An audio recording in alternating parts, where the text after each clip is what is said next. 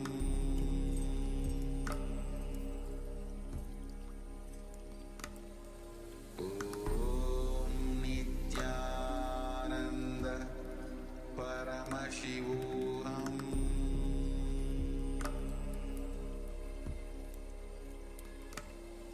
Om Nithyananda Paramashivoham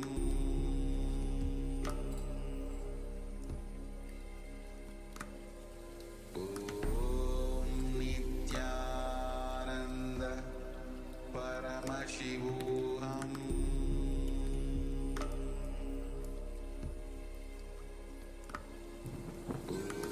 Om Nithyananda Paramashivoham Om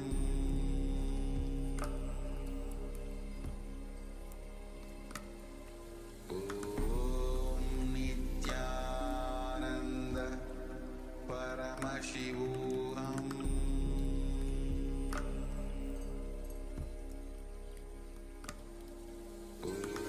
Om Nithyananda Paramashivoham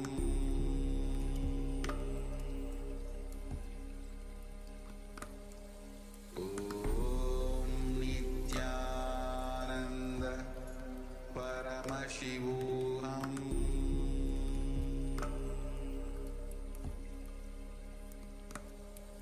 Om Nithyananda Paramashivoham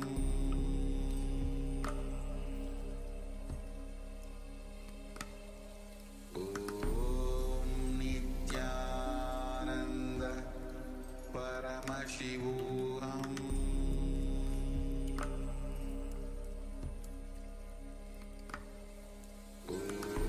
Om Nithyananda Paramashivoham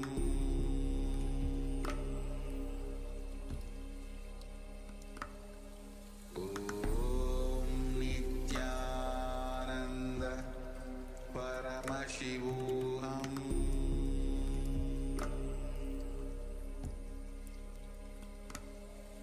Om Nithyananda Paramashivoham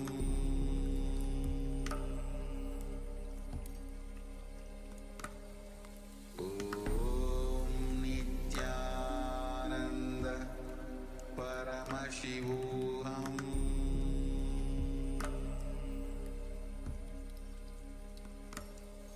Om Nithyananda Paramashivoham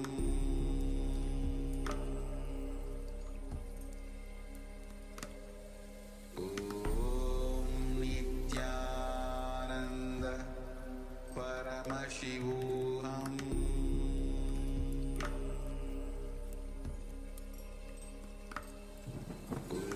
Om Nithyananda Paramashivoham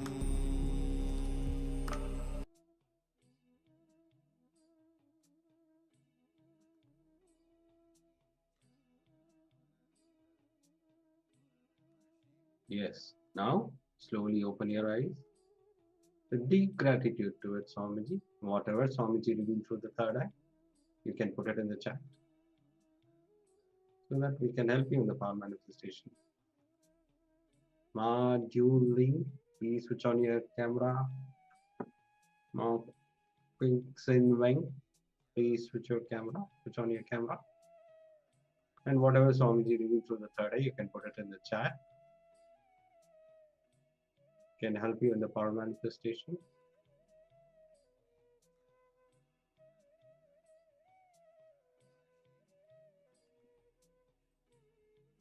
Yes, ma. Dual link and clicks in wing, ma. Are you able to understand, ma, whatever we are telling, or do you need any Chinese translation?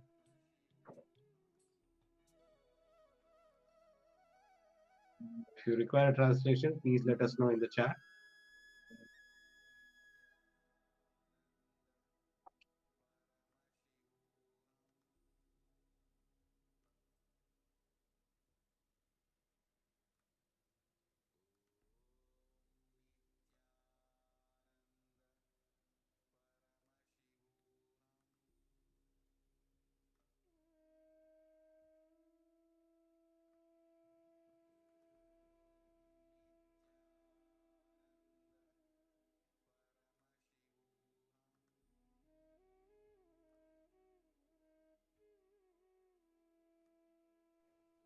Yes. Now we are going to project the image. Yes. This is a temple in one of Swamiji's hometown. If you have seen the temple or a blue sky or a granite stone, you can put it in the chat. Or trees, anything, or green color, whether it can be a color, it can be a stone, temple structure, or a deity, whatever Swamiji revealed through the third eye, you can put it in the chat.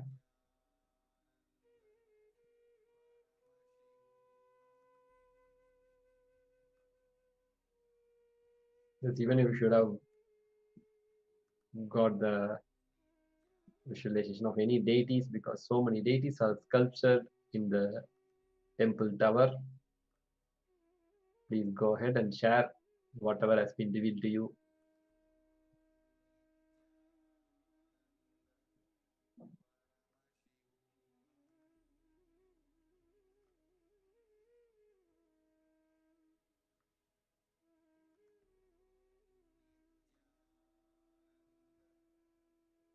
Yes. Now, let us enter into the next session. Get ready for the next session.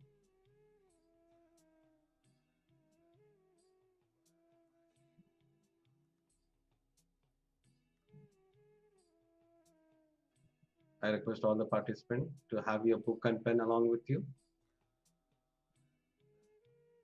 Today we are going to see about awakening the God particle in us.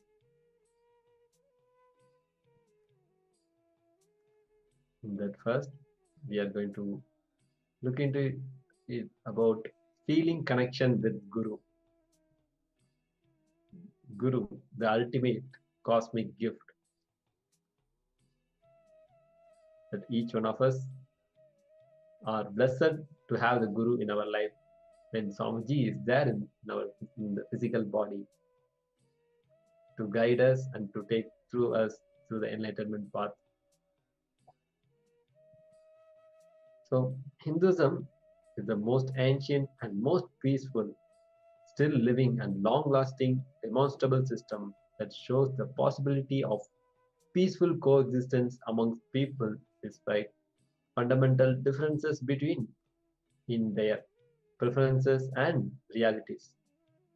If you see over the last 50 years, the effects of meditation and its significant impact on stress, crime rates, violence, and political decisions making, and even in war, even war in local and global consciousness is well established. So this is what our Hinduism radiates. If you see what is SPH's response to humanity's global problems of poverty, hunger, illiteracy, disease, violence, global warming, and continue the ethnocide and genocide of over 80 million Hindus worldwide since 7th century is the revival of Hindu knowledge transition system. We can say the revival of KAILASA is to stop this whole thing, the whole atrocities and attacks happening on Hinduism. KAILASA is the only nation, only Hindu nation which stands for all 2 billion Hindus.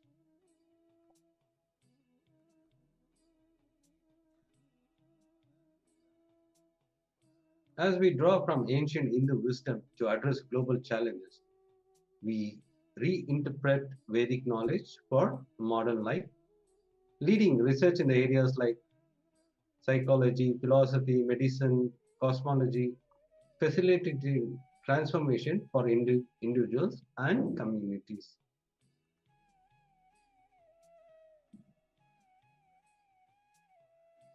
The most complex and simple approach to learning in Hindu education system starts with beautiful mantra. The mantra is uncomparable. The prayer mantra Om Sahana Vahatu Sahana Bhuvaktu Sahaviryam Karavayi Tejasvi Navaditmastu.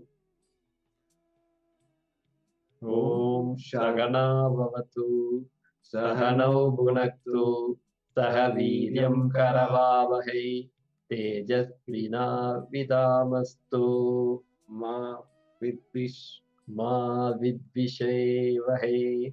Om Shanti Shanti Shanti.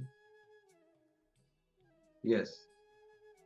As you listen to this, when you listen, when you hear, sun is rising in the morning, sun is rising in the east. Do you have a doubt? Do you believe it? You just see, you are seeing. Attending class in the same manner, when you listen, just keep it hypothesis and see whether it works out or not in your life and widely practice it.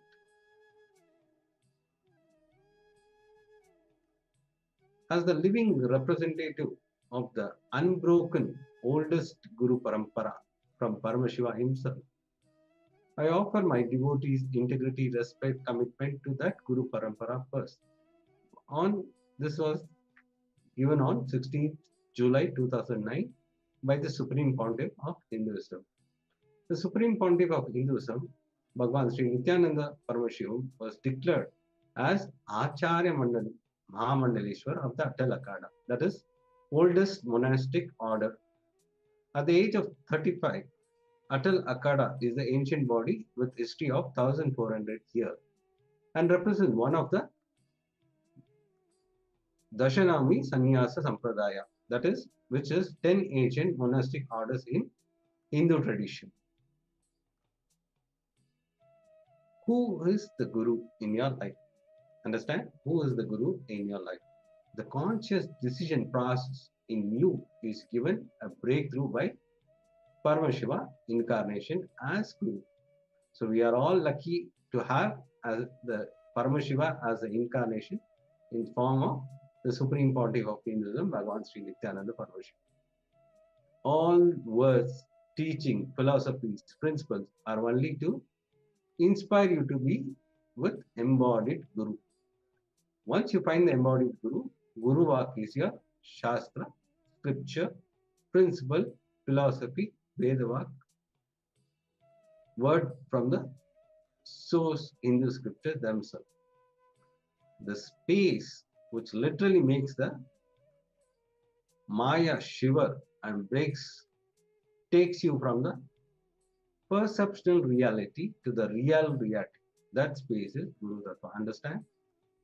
The space which literally makes you the Maya shiver and takes you from the perceptional reality to the real reality. That space is Guru Tattva.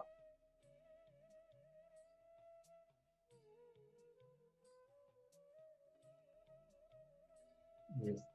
Now, I see the beautiful verse from the Guru Gita. The Guru Gita is the Paramashiva's direct revelations on the Guru. In Guru Gita, verse 26, it says, Guda Vidya Jagan Maya Deheche Agnana Sambhava Swaprakasham Guru Shabdena Katyate. It means, the translation goes, the hidden ignorance, the worldly illusion, and the body are all caused by the ignorance. Understand? The hidden ignorance, the worldly illusion, and the body are all caused by the ignorance, the absence of the sacred knowledge, by whose grace one attains the direct experiential knowledge and sacred cognition of self, that is Vijnana. He is known by the name Guru. This is Paramashiva's direct revelation on the Guru. Understand?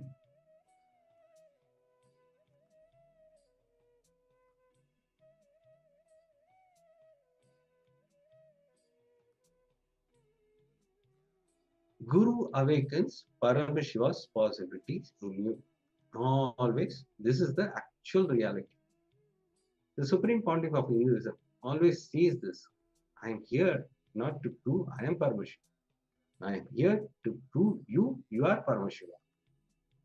So all the times we keep on repeatedly saying, we have listened many times from the SPH.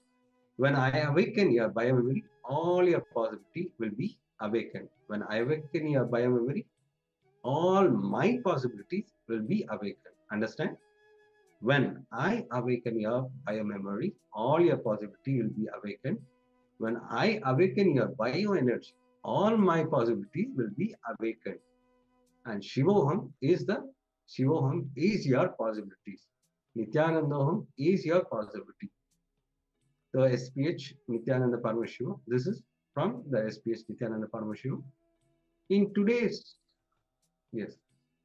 Yes, in today's powerful darshan, the Supreme Pontiff of Hinduism will be awakening the Paramashiva's possibilities in you. So get ready to awaken your biomemory and bioenergy, and you will be awakened to Swamiji's possibilities. So that is Nithyanandaham. And yeah, let's get ready. And today mostly we'll be having the live darshan. So now itself, please call all your friends and family and invite for the program, Paramashivoham Level 2 program. Please take some time and invite your family, friends, colleagues, everybody to attend this program and tell about this today's darshan also. This is special initiation is happening. This is Kumbh Mela and Paramashiva Sena. The program is going to start soon in USA and in India also. That announcements are also going on. So beautiful things are happening, and Kartika Deepam is going to happen in another few days. In 4 days, Kartika Deepam Brahmotsam is happening. And Jayanti festival is coming next. So we have a lot of beautiful things and grand festivals are coming. Let's get ready. Please take some time and call your friends and family to invite for the darshan and for the program. See, understand this whole day is a preparation, so that when Swamiji comes during the darshan, it is to awaken all your possibilities. So today, Shivoham is your possibilities and Nithyanandaham is my possibility. So Swamiji says, Shivoham is your possibilities. Nithyanandaham is my possibilities. So be prepared. So the whole day, attend sincerely. Prepare yourself so that we can enter into the beautiful darshan of Swamiji with satsang, powerful revelation will be revealed during the satsang.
Today is the best day.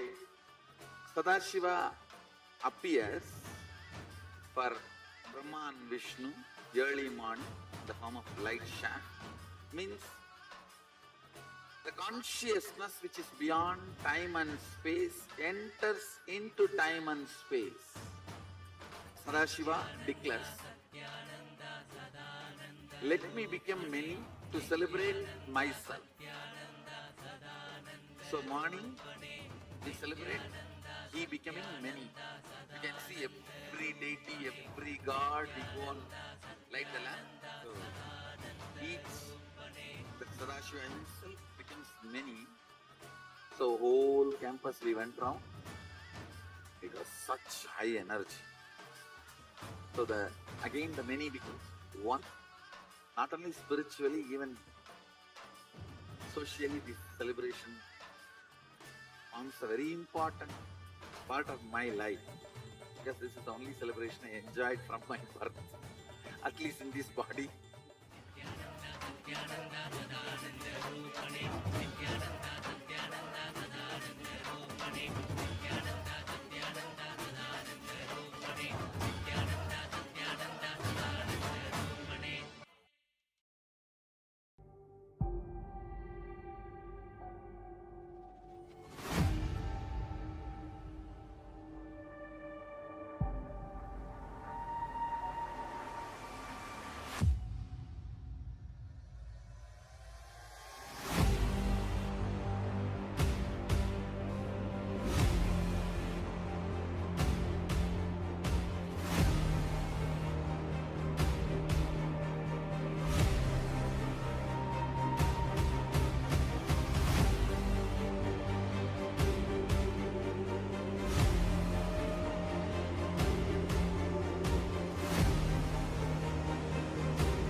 Today is the best day. Sadashiva appears for Brahma and Vishnu early morning in the form of light shaft. Means the consciousness which is beyond time and space enters into time and space. Sadashiva declares, let me become many to celebrate myself. So morning we celebrate he becoming many. You can see every deity, every god, we go on light the lamp. So each, the Sadashiva himself becomes many. So whole campus we went round. It was such high energy. So again the many becomes one. Not only spiritually, even socially, this celebration forms a very important part of my life. Because this is the only celebration I enjoyed from my birth, at least in this body.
Yes, yes.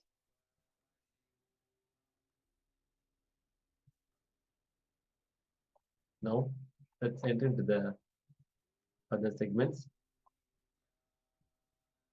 So, as we discussed in today's darshan, we are going to get blessings to awaken our biomemory and bioenergy. So, now we are going to directly hear from Supreme Pontiff how being in samadhi, it will awaken our bioenergy and biomemory. Please be seated with your head, neck, and spine in a straight line. Just have your book and pen along with you so that we can enter into the session, Swamiji's session, where Swamiji reveals powerful revelation on awakening the God particle and our ego, how the ego plays, and what all we suffer due to our ego. So let us enter into this session. Get ready. Have your pen and book along with you. Always have this thing so that whatever clicks you get, you pen it down. That will help you in your daily power manifestation as well as all the problems which are facing in your life. This powerful cognition will come up and will help you to solve all your problems. Yes, Nithyananda, Lisa, Ma, welcome for the PSM session. Yes, we have already finished the power manifestation. Now we'll be entering into the Swamiji's Satsang.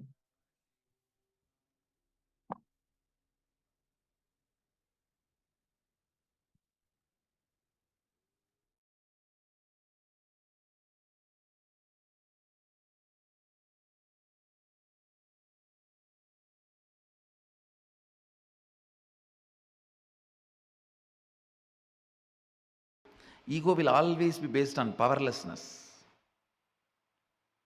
Respect will be always, self-respect will always be based on powerfulness.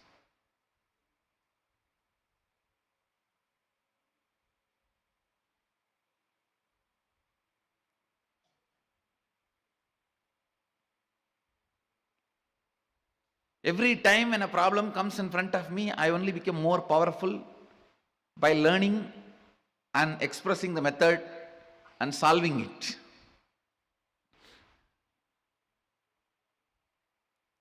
Understand? Self-respect for yourself is never an ego. Mahadeva does that to you when you practice Agama. All sufferings,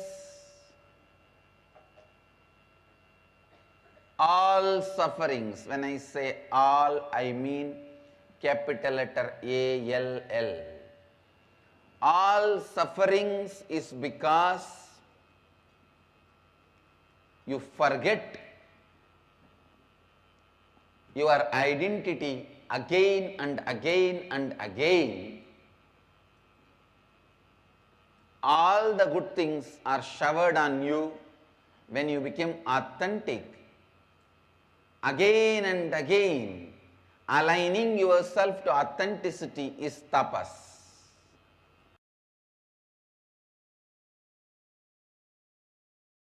Listen, all your depression, all the feeling of suffocation you have, all the feeling of tortured you have, all the pain you have physically, all the pain you have mentally, everything boils down to one. Listen carefully, boils down to one. That one is fear of losing what you think as you comfortably. Fear of losing your existence. Fear of losing your experience as you. You think this is the way you should exist. And anything threatens that existence, immediately the fear is invoked and When the fear is invoked, understand, you become cunning fox. You start doing all that third-rate strategies in which you think you can cheat life. No. The moment you become wolf, fox, whatever you do is not cheating others. You already cheated yourself.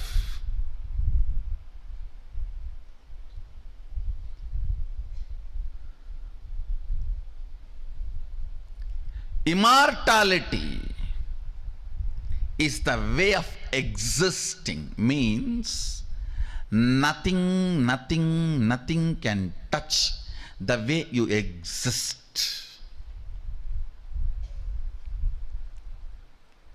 Find that existence of you which gives you a complete feeling that it cannot be changed. It cannot be questioned. It cannot be taken away from you. I have seen some of the most selfish human beings. It is all about me in them. And that stupid me which they are carrying is so insecure and wounded from all corners, full of pus, pain, but they go on protecting that and cherishing that. It is like a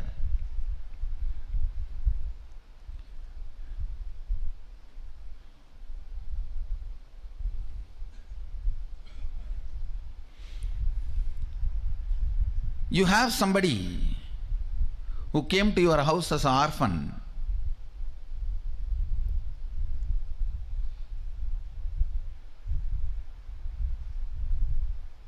Who is paralyzed, mentally deranged.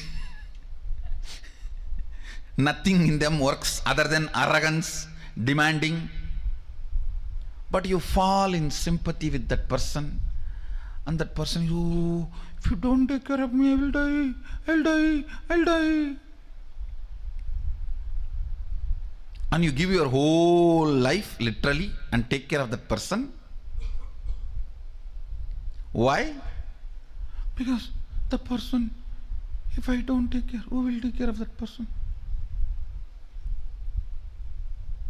And end of the life, you did not get married to take care of the person, you did not have children to take care of the person, you did not do whatever you want to do in your life just to take care of the person, you did not even go to guru to take care of that person, everything. End of the life, the person just kicks you in your face and disappears in the air, thin air. You are here sitting, wasted the whole life to protect somebody. So finally you realize that person is not there. It's a delusion, ghost.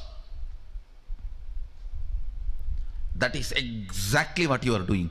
Who you are trying to protect. The identity you are trying to protect. With that me,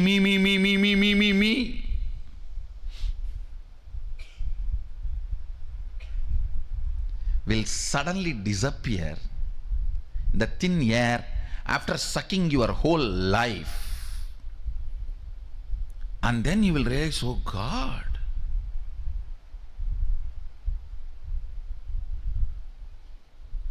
the me in you will be the worst exploiter and cheater of you, because by its very constitution it cannot exist eternally, but makes you believe it is going to exist eternally. You yourself cheat yourself. Listen very carefully. You need to understand this word amritatva.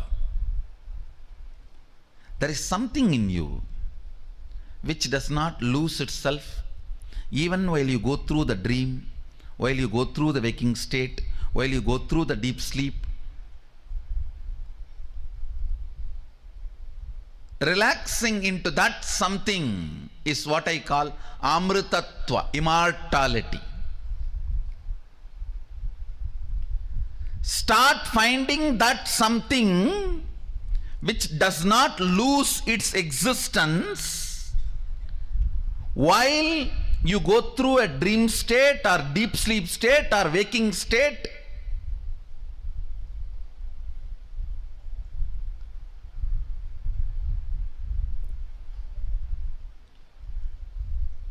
That in which when you relax, you don't feel threatened. You don't feel you have something to lose. You don't feel something is going to be taken away from you. You don't feel something is going to change in you.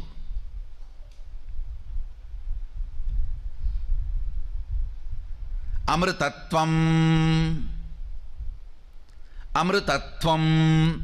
Whether you are a 2-year-old kid or 20-year-old loose or 80-year-old Karabold or 99-year-old about to go get visa, whoever you are, the first priority for you should be recognizing that part of you. Actually, it is there like a bone marrow in you. That part of you, see, like how skin, then blood, then bone, and then bone marrow, how the structure of the body. Same way, your ordinary confusions, your ordinary attachments, then your ordinary fears. Then if you dig deep into you, the core you, inside the core you, just like inside the bone marrow, inside the core you is sitting that immortality, amritatva, which you don't lose or which does not recognize any of the physical, mental pains you imagine. You go on imagining physical, mental pain because of the hidden payoffs.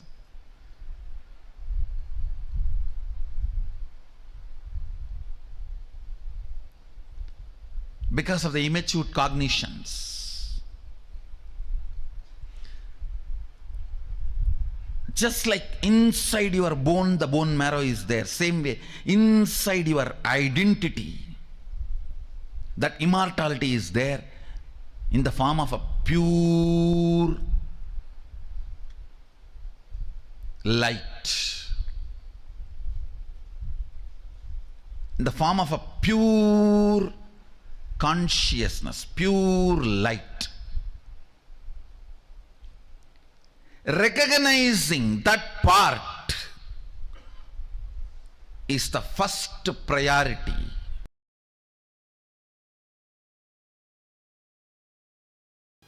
The relationship you share with both your mamakara and ahamkara is directly connected to your brow center.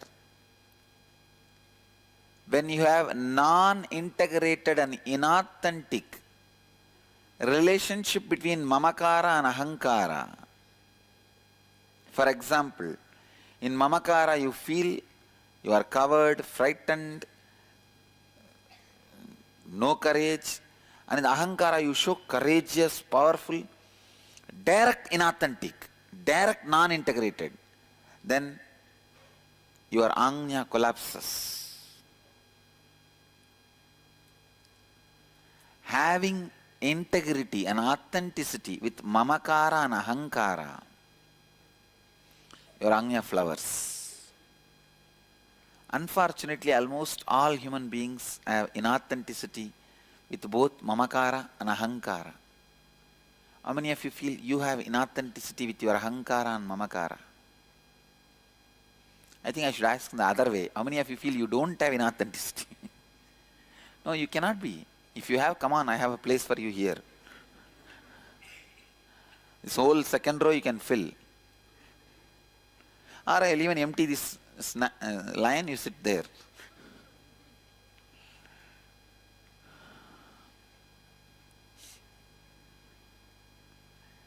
This seat is not that comfortable seat, understand? How many of you are greedy of this seat? Lot of responsibility, understand? Huge responsibility. Even the snake, when it bites you, it will tell, you gave me the poison, what can I do? I can vomit this only to your feet.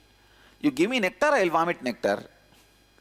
The Kalinga, that snake, tells Krishna, after trying to kill Krishna, this fellow tells, I vomited poison true, but you gave me that only. Means, for everything you became responsible. Listen. Inside you, you always believe yourself lower than what you are. And outside you, you always project yourself higher than what you are. How many of you are able to cognize this? Anya, brow center collapses when your ahankara and mamakara is not aligned, whenever there is a mismatch in what you believe as you inside and what you project as you outside. It is like a sharp sword having both sides rubbing you constantly. When there is an inauthenticity between your mamakara and ahankara, both sides it is painful. Do you see? Inside also it is painful. Outside what you project, because nobody believes it, it is painful. How many of you are very clear that whatever you project, people are not believing? Raise your hand. It's very painful, do you know? You project something so sincerely, seriously. Almost like 10 days you work hard and make a beautiful flower arch. Suddenly somebody comes and tells, hey, fool, all these flowers are withered away 10 days before, you did not see up. You are arranging, so busy in arranging. By the 10 days you came to the lower part and you say, wow, I have done a flower arch. Somebody comes and knocks at you, the back, and says, see up. 1 week before it all withered away. Only then you say, oh God, what I try to project is not happening. It hurts. It hurts. The inauthenticity of your ahamkara is pulling you down and making you feel shrink. Your life only has two ways. One, egoing or easygoing. If it is not aligned, your mamakara and ahankara, it is egoing. If both of them are aligned, it is easygoing. You can see when someone is egoistic, they become very heavy, serious, start living with disease. I think if you do the process, you will be able to have deeper insights.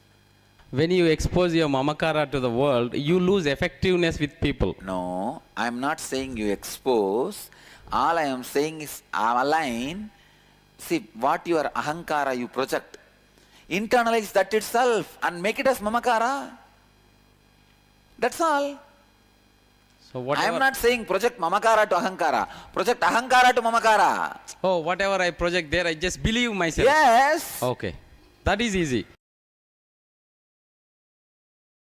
Listen. Scan your whole life and identify the specific aspects of your ahankara which leaves you with conflicting experience with others in your life. That is, identify areas of your life where you feel powerless or experience conflict with others because of the thoughts and words you have uttered and the perception about yourself that you have projected to others which is not aligned with what you experience as you inside you. For example, you have projected an image to your boss that you are very efficient and deep within you project an image to yourself that you are a failure. So your efficiency is not showing up in your work and your boss is not happy with you. This may leave you with a conflicting experience in your relationship with your boss. This is an example. Understand, whenever you feel powerless or experience conflict in your life, there is surely some inauthenticity in that aspect of your life. Second, look deeply within and identify the inauthenticity in those conflicting aspects of you that you project to others as you. Identify the words you utter about yourself to others which are not according to the peak of your capacity. That is, what you think of as your peak capacity and what you project to others as the peak of your capacity. Identify the words you utter to others about yourself which you did not honor and fulfill. Now restore integrity and authenticity in those aspects of your life. Complete with others who are involved in the respective conflicting situations in your life. Actually, this fourth and fifth is you are supposed to be doing in the house. First three only you are supposed to write answer. Fifth is now with integrity and authenticity, give a new word to others about yourself. Give a new commitment to others which is aligned with the peak of your capacity.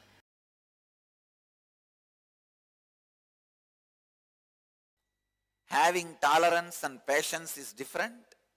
Compromising is different. Compromising means you should not come down from your spiritual cognizance. The way you make decisions, the way you think, the spiritual cognitive shift you experienced, that should not be compromised. Don't come down from that.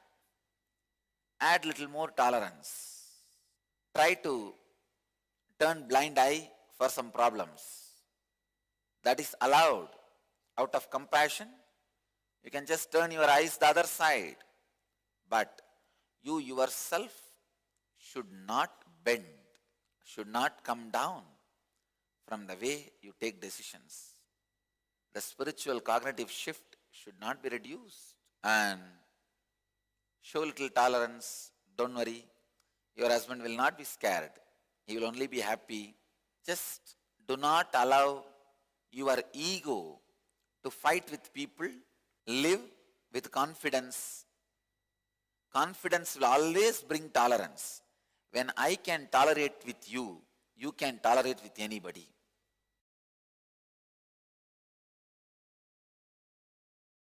The first question today is from Nathan Myers, who's saying, Dear Great Master, will you please give us the best way to renounce the breath of the human body so we may transcend the ego and release all attachment to the mind and body? Thank you for your highest teaching. Exhaling is renunciation of the breath you inhaled. Inhaling is the renunciation of death you are retaining in your body.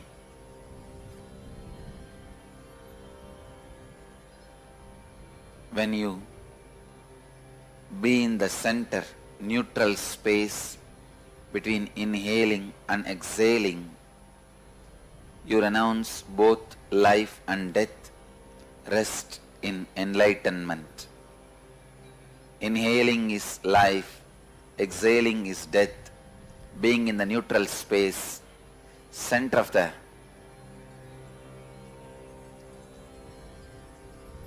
inhaling and exhaling is enlightenment, samadhi space. Try continuously to be in the neutral space. That's the way you become enlightened. That's the way you will radiate enlightenment.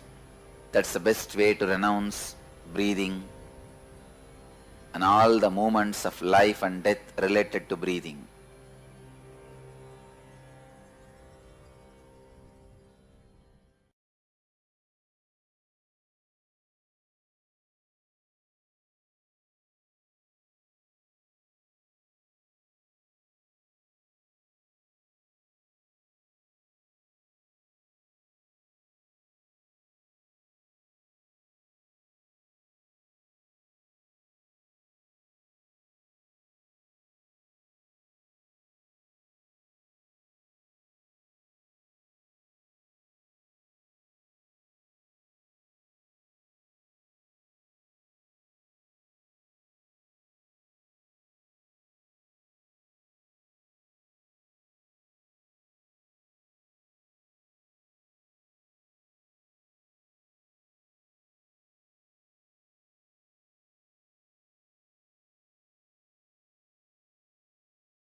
Today is the best day.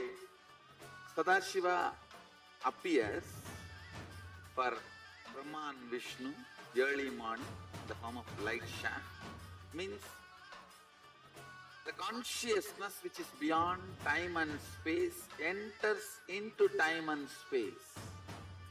Sadashiva declares,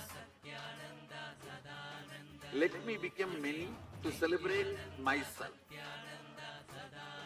So morning, we celebrate he becoming many. You can see every deity, every god, we go and light the lamp. So each, the Sadashiva himself becomes many.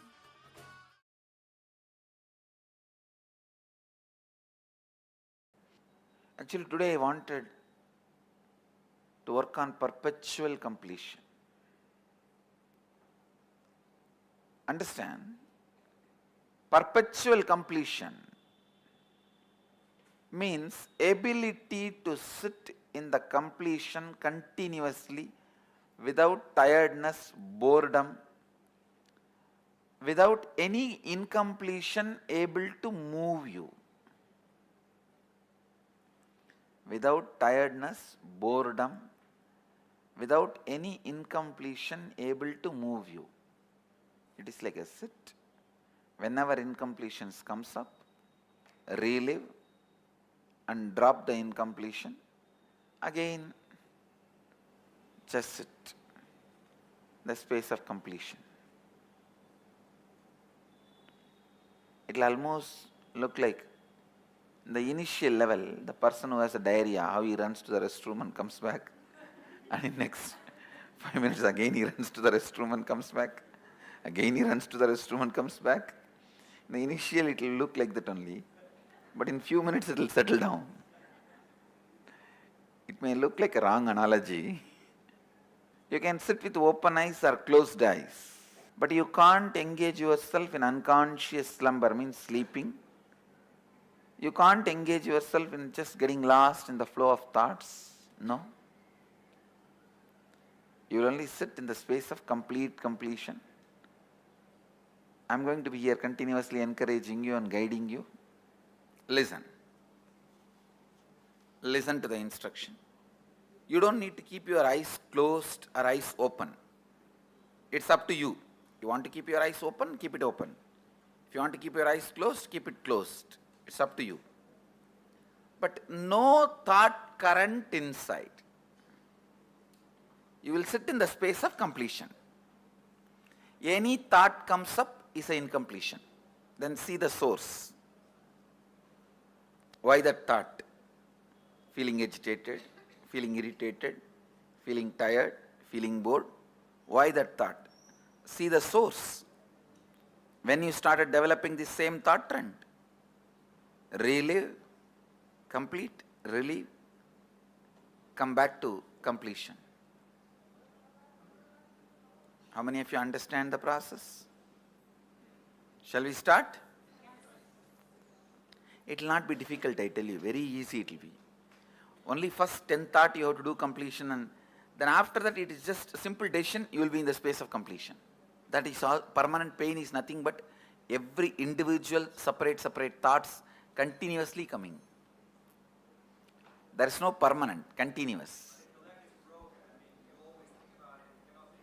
Broken leg, every thought, I have had a hand fracture. Every thought of pain is continuous, not permanent. You can look in what mind says pain, from where that thought trend of pain is developing, how I am developing, look in. When you started developing, just see that thought trend and complete, relive. You will see it disappears. So thought will cross the thought and you will be thoughtless. Understand? Completion is also one thought which completes the incompletion. You will be in the space of completion. I tell you, you can complete even with the life incidences happening. For example, if you are continuously abused, decide I am completing with this pattern. You will see suddenly, you will stop attracting the people who are abusing you. Your life incidents can be completed. What you are talking about, small pains.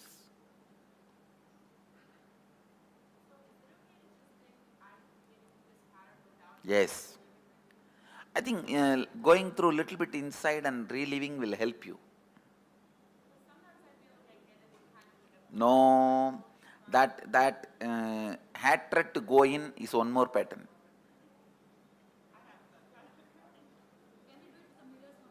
Yes. You can use anything you want. Just come back to completion, that's all. You can. Everything. In this session, I am trying to teach you is completion is your simple decision.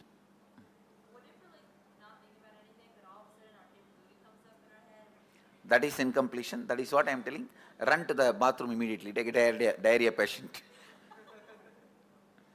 Complete, drop, and come to the space of completion. Actually, I am teaching you to live in Nirvikalpa Samadhi. Perpetually living in Nirvikalpa Samadhi. Perpetually living in the space of Advaita. Perpetually living in the space of completion.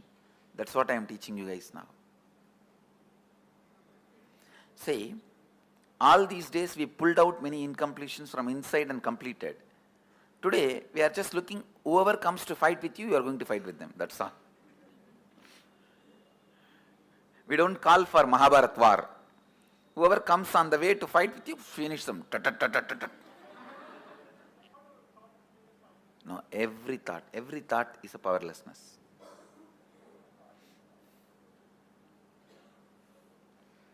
Shall we start? Yes. You don't need to close your eyes or tie the ribbon. Just sit. If you want to close your eyes, you can close. If you want, you can pick up your mirror. Let's start.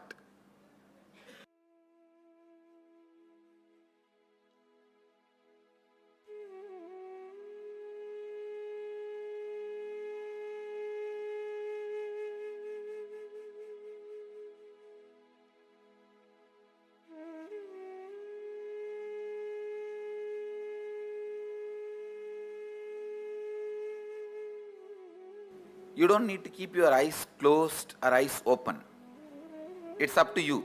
You want to keep your eyes open, keep it open. If you want to keep your eyes closed, keep it closed. It's up to you. But no thought current inside. You will sit in the space of completion. Any thought comes up is an incompletion. Then see the source. Why that thought? Feeling agitated, feeling irritated, feeling tired, feeling bored. Why that thought? See the source.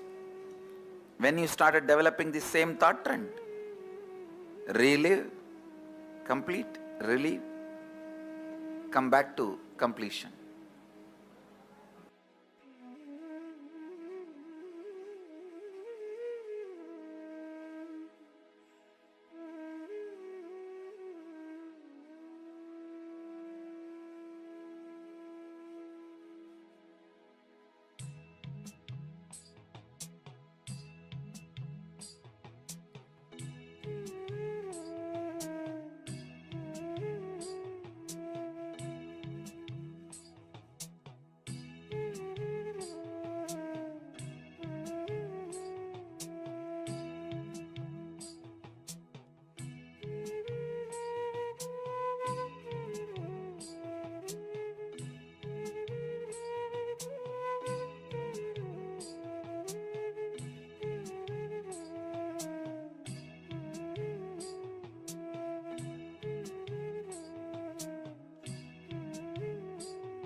You don't need to keep your eyes closed or eyes open.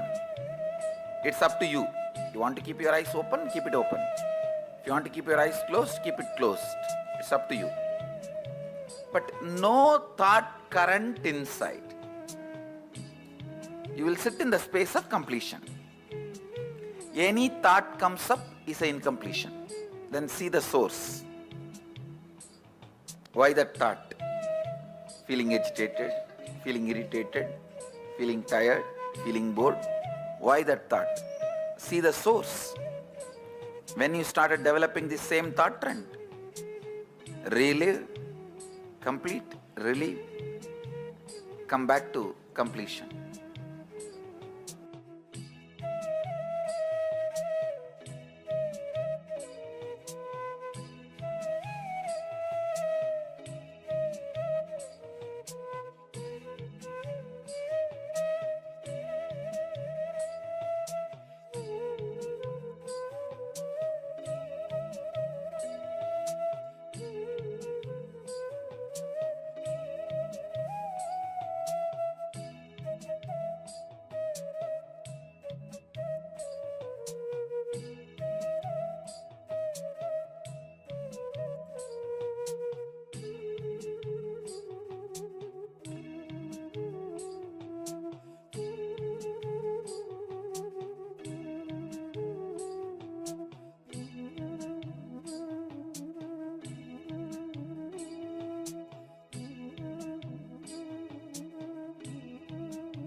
You don't need to keep your eyes closed or eyes open. It's up to you. You want to keep your eyes open, keep it open. If you want to keep your eyes closed, keep it closed. It's up to you. But no thought current inside. You will sit in the space of completion. Any thought comes up is an incompletion. Then see the source. Why that thought? Feeling agitated, feeling irritated, feeling tired, feeling bored. Why that thought? See the source. When you started developing the same thought trend, relive, complete, relieve, come back to completion.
You don't need to keep your eyes closed or eyes open. It's up to you. You want to keep your eyes open, keep it open. If you want to keep your eyes closed, keep it closed. It's up to you. But no thought current inside. You will sit in the space of completion. Any thought comes up is an incompletion. Then see the source. Why that thought? Feeling agitated, feeling irritated, feeling tired, feeling bored. Why that thought? See the source. when you started developing the same thought trend? Relive, complete, relieve, come back to completion.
You don't need to keep your eyes closed or eyes open. It's up to you. You want to keep your eyes open, keep it open. If you want to keep your eyes closed, keep it closed. It's up to you. But no thought current inside. You will sit in the space of completion. Any thought comes up is an incompletion. Then see the source. Why that thought?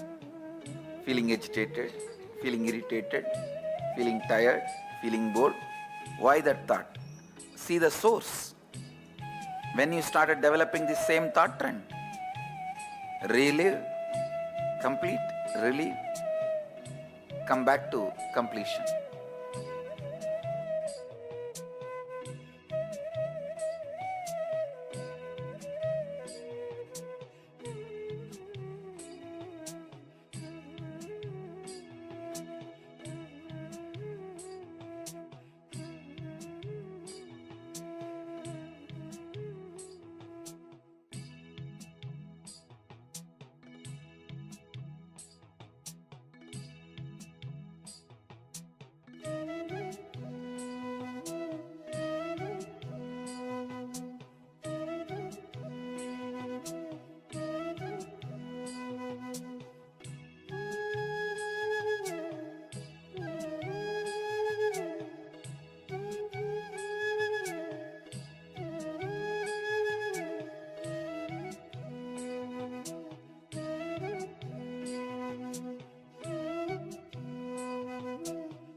You don't need to keep your eyes closed or eyes open. It's up to you. You want to keep your eyes open, keep it open.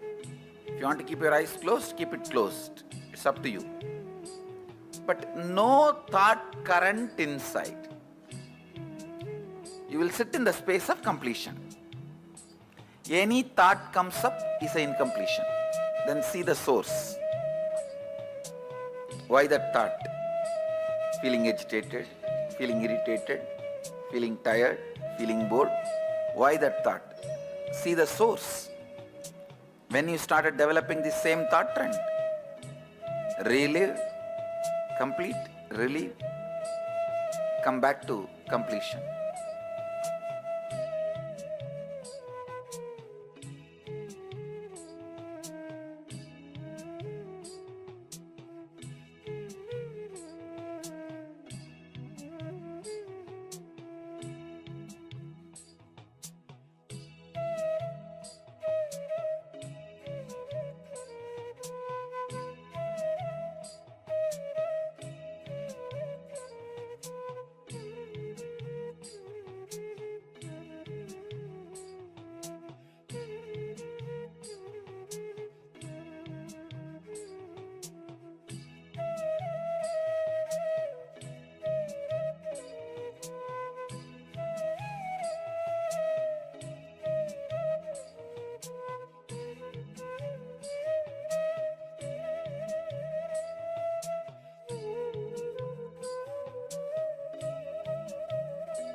You don't need to keep your eyes closed or eyes open. It's up to you. You want to keep your eyes open, keep it open. If you want to keep your eyes closed, keep it closed. It's up to you. But no thought current inside. You will sit in the space of completion. Any thought comes up is an incompletion. Then see the source. Why that thought? Feeling agitated, feeling irritated, feeling tired, feeling bored. Why that thought? See the source. When you started developing the same thought trend, relive, complete, relieve, come back to completion.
You don't need to keep your eyes closed or eyes open. It's up to you. You want to keep your eyes open, keep it open. If you want to keep your eyes closed, keep it closed. It's up to you. But no thought current inside. You will sit in the space of completion. Any thought comes up is an incompletion. Then see the source. Why that thought?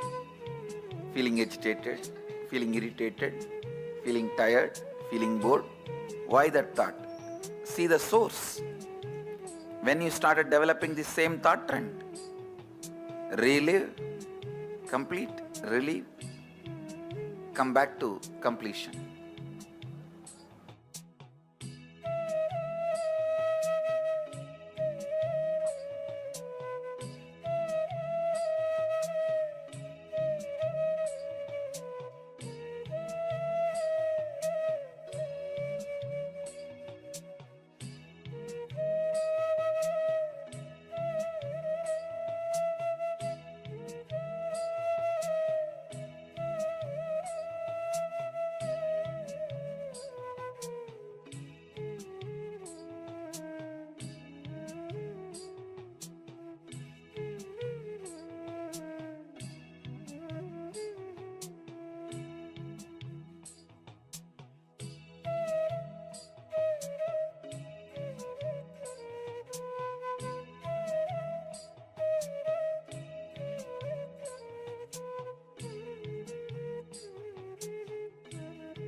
You don't need to keep your eyes closed or eyes open.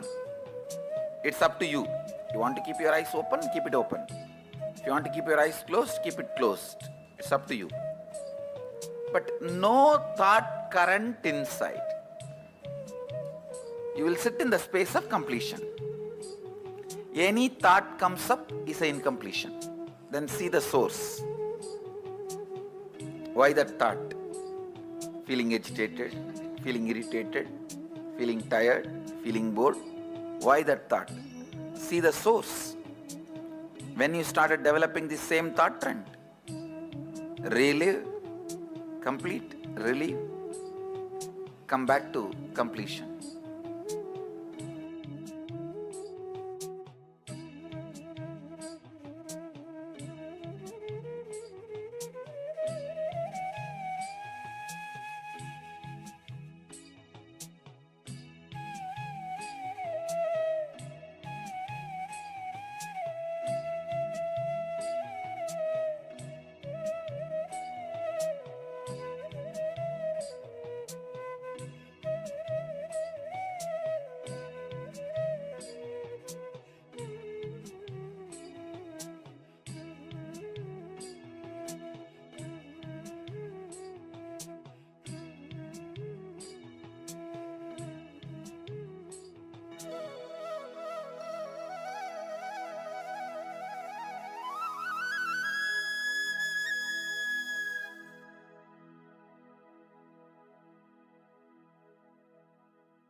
It was such high energy.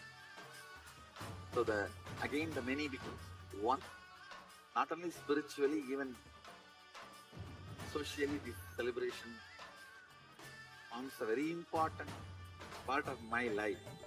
Because this is the only celebration I enjoyed from my birth, at least in this body.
Today is the best day. Sadashiva appears for Brahma and Vishnu early morning in the form of light shaft. Means the consciousness which is beyond time and space enters into time and space. Sadashiva declares, let me become many to celebrate myself. So morning we celebrate he becoming many. You can see every deity, every god, we go on light the lamp. So each, the Sadashiva himself becomes many. So So whole campus we went round. It was such high energy. So again the many becomes one. Not only spiritually, even socially, this celebration forms a very important part of my life. Because this is the only celebration I enjoyed from my birth, at least in this body.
Today is the best day.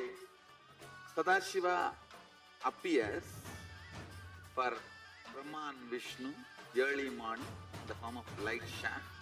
Means the consciousness which is beyond time and space enters into time and space. Sadashiva declares, let me become many to celebrate myself.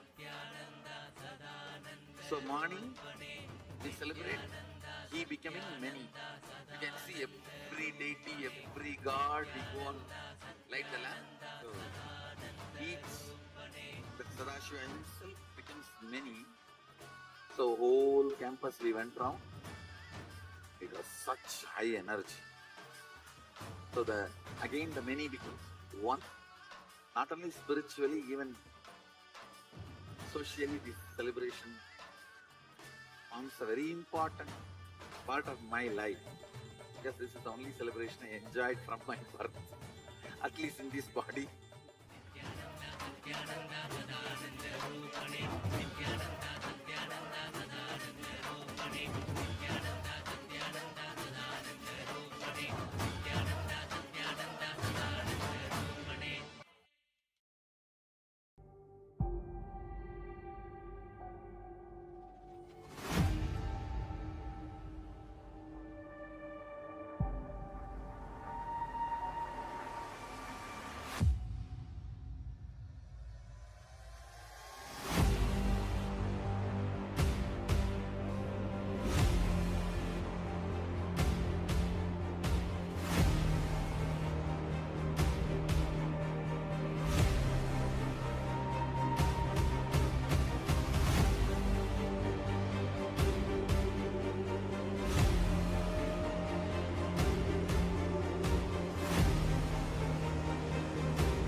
Today is the best day.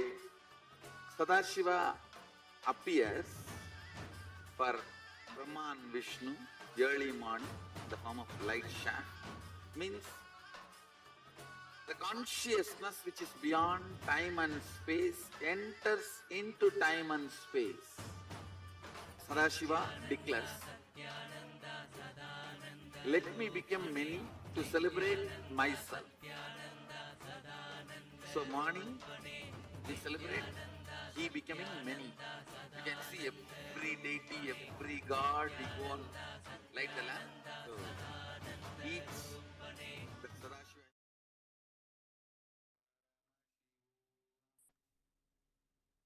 Yes.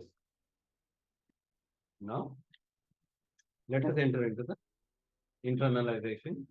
I request all the participants to have the book and pen along with you. So today we'll be looking on freedom from body and mind. Ego will always based on powerlessness. Understand? Ego will be always based on powerlessness. Respect always be based on self-respect, will be always be based on powerfulness. Understand this? Ego will be always based on powerlessness. Respect always will be based on powerfulness. Understand? Self-respect for yourself is never ego.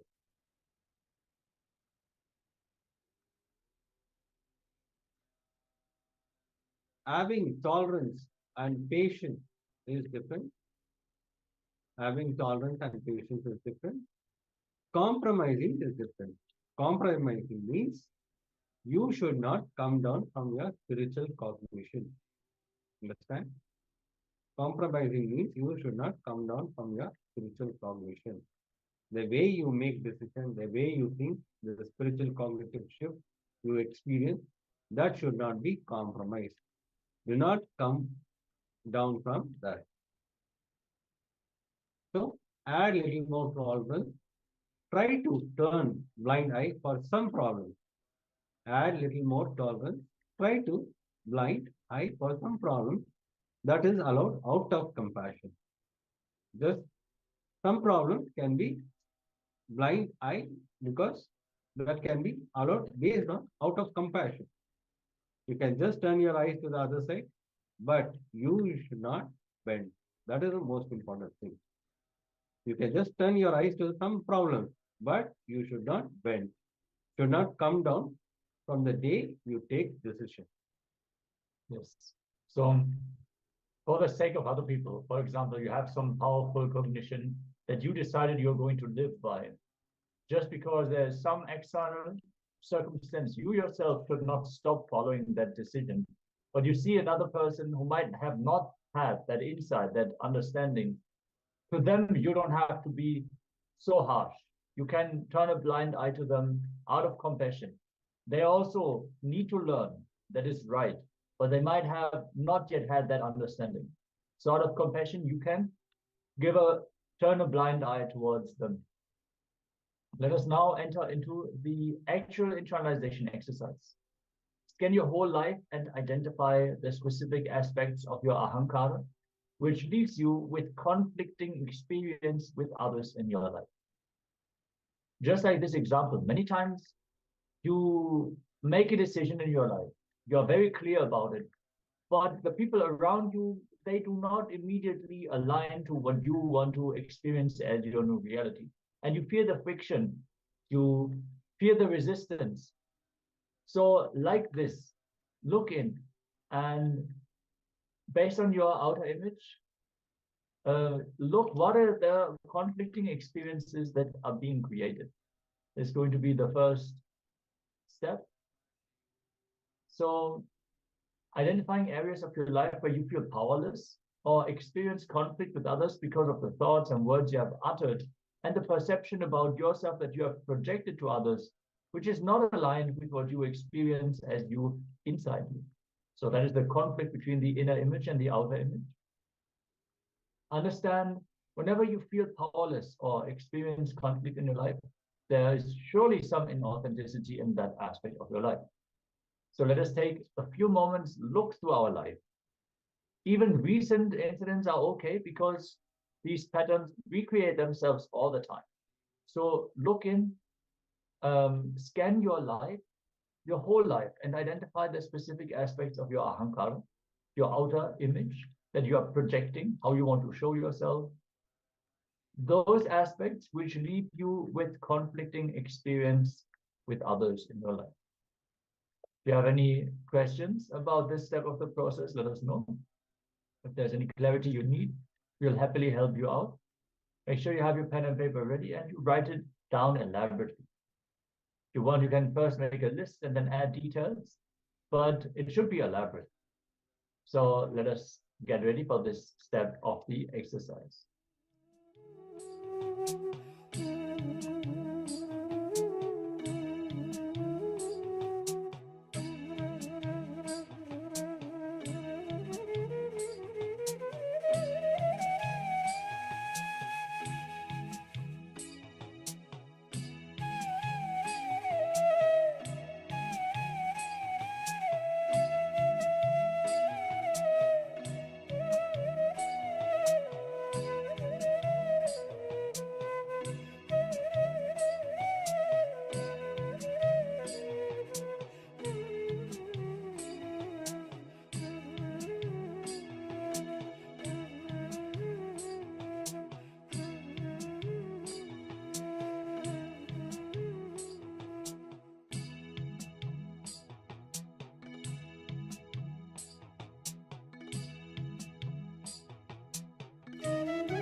Yes. Now we will enter into the step 2. Here you are going to look deeply within and identify the inauthenticity in those conflicting aspects of you that you project to others as you. So here you are going to identify the inauthenticity in those conflicting aspects of you that you project to others as you. Yes, take a few moments and look into these incidents. Wherever you feel you're projecting some inauthenticity. So that means you have a higher potential and you know that you have a higher potential. But on the outside, you show something which is less. You show, I'm not able to do this. You're projecting yourself as you, as lower. For others to think that you're not able to do this, maybe you just don't feel like doing it, or you yourself are convinced. But if you look in close, you will see that these are inauthenticities. So let us take a few moments, hand down elaborately, and if you have any questions, let us know, so we can help you in this exercise. So for an example, I can give you, like you are in an office, so you have a department's work, you know they have shifted to some other department, you are qualified for it, but you ignore because of you don't want to take that responsibility. So that is where you stop you stop yourself. So because you don't want to take the responsibility, you just say no, I don't know how to do this, but there are ways to learn and do it, but we simply stop ourselves from taking the responsibility. So you can pen down all this.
Yes.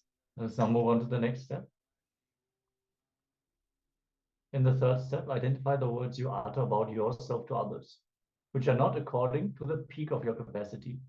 That is, what you think of as your capacity and what you project to others as the peak of your capacity. So sometimes you would show yourself in a way to others that you show that you can do something, but then afterwards you actually talk about yourself as lower than that. So Swamiji clearly shares we should never lower our image about ourselves. The moment we can project ourselves in a certain way on the outside, that means that is our possibility, that is our peak possibility. We should not withdraw from that. We should work to shift our inner image to align to that outer image that we have declared. So let us look in where we have already declared ourselves as higher, but then we utter words which do not align with this peak of our capacity. If you have any questions about this step of the process, we'll happily help you out. Let's enter into this exercise.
Yes.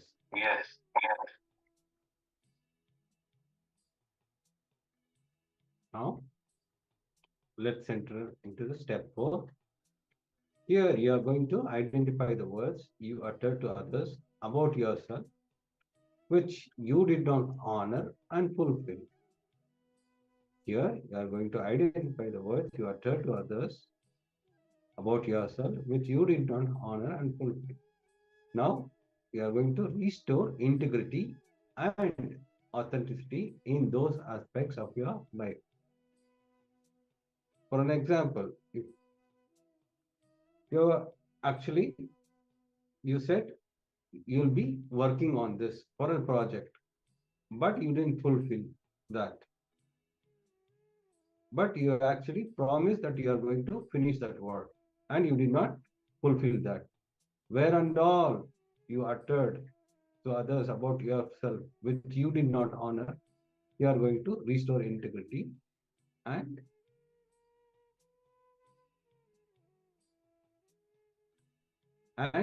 restore integrity and authenticity in those aspects of your life.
Yes. Now, if you have completed, let's enter into the power manifestation session.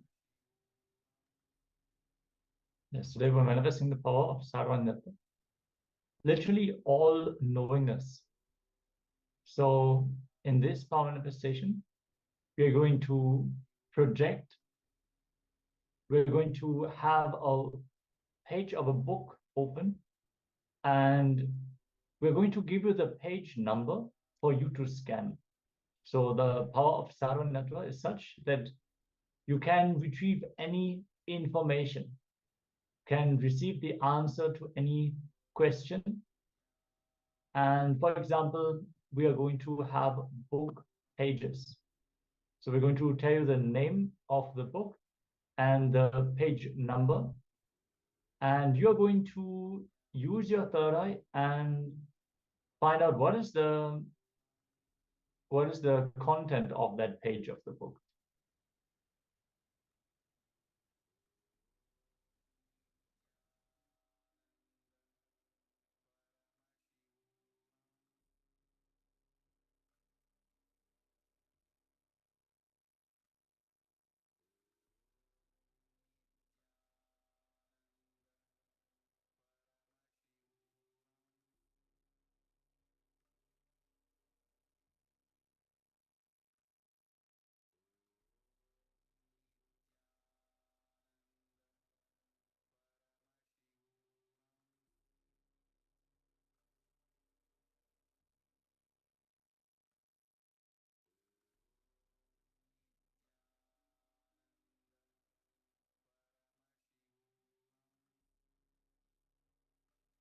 Yes, you have the Shastra Pramana to the power of Sadhana, all knowingness, all pervadingness. From the Spanda Karika, section 3, Vibhuti Spanda Sutra 3.7. In that, the translation goes, Anena diste dehe yata sarvajnatata tata svatmana adhisthana sarvatrayam bhavisyati. The translation goes, just as all knowability, that is sarvajnatva, in respect of the body occurs when it is pervaded by the spanda principle. Spanda means principle. Even so, when the yogi is established in his essential self, he will have omniscience or all-knowingness, etc. everywhere. Yes. So we're going to open the page number 385 of the USK Foundation Coffee Table book, the history book. So start connecting with Swamiji in your third eye and chant the Mahavakyam. Om Nithyananda Paramashivoham. Om Nithyananda Paramashivoham. Om Nithyananda Paramashivoham. Connect to Swamiji and let him reveal what is the content of the page number 385 of the coffee table book. Keep chanting the Mahavakyam and then share what all information you have received, what is the content of that page, before we are going to show and read out the page on screen. Let us continuously chant the Mahavakyam and enter into this round of the power manifestation.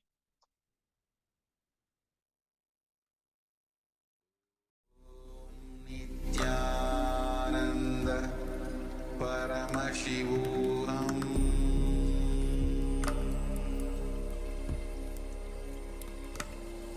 Om Nithyananda